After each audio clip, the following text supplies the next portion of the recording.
Hi, I'm Alex Standen, and I worked with Martin and Ben to host the hybrid symposium. Like them, I work in academic development, but unlike them, advising staff on technology enhanced learning is a little bit out of my usual comfort zone, which is why I was all the more keen to be involved in the work. I'm really sorry I can't be with you in person today. Friday is my day of childcare with a toddler, and I'm not sure how keen she or any of you would be to have her here in person, but how brilliant that I can in some way be here. Joining you via this video means I can bring my perspective and reflections to bear on the conversation. And hopefully via our Menti and through following up with Martin and Ben, I'll get to hear all of your contributions to the conversation too. So I wanted to reflect briefly on some questions of community and belonging in hybrid teaching. At the symposium, we gathered some really valuable ideas, many of which focused on the social side of learning and communication.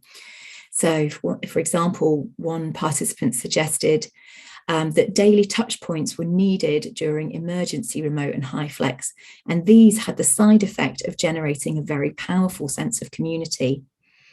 Another person mentioned that there needs to be time and space for informal conversations when we're hybrid working, and sometimes this may need to be curated.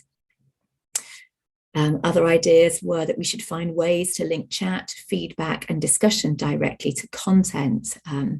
And finally, someone mentioned that they'd observed students using formal channels of reusable Teams links to have informal get-togethers. There's an emerging body of literature on hybrid and hyflex, and this also gives us some ideas about learning communities and belonging.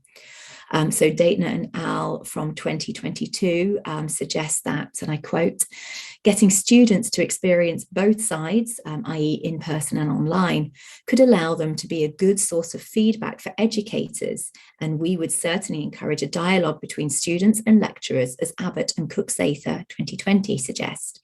And I end the quote there. A second idea comes from Kernke and Morehouse, who propose that, again I quote, pairing face-to-face and remote students for classwork and assignments can foster a strong sense of community. And that's a quote from 2021. On the benefits to learning via collaboration, Kernke and Morehouse further found that, this is quite a long quote, the communication and collaboration issues involved in completing the actual lessons when students participated in mixed mode instruction appeared to encourage them to find alternative learning strategies. While students perceived this effort as an increase in their workload, several found that it created opportunities to learn from others.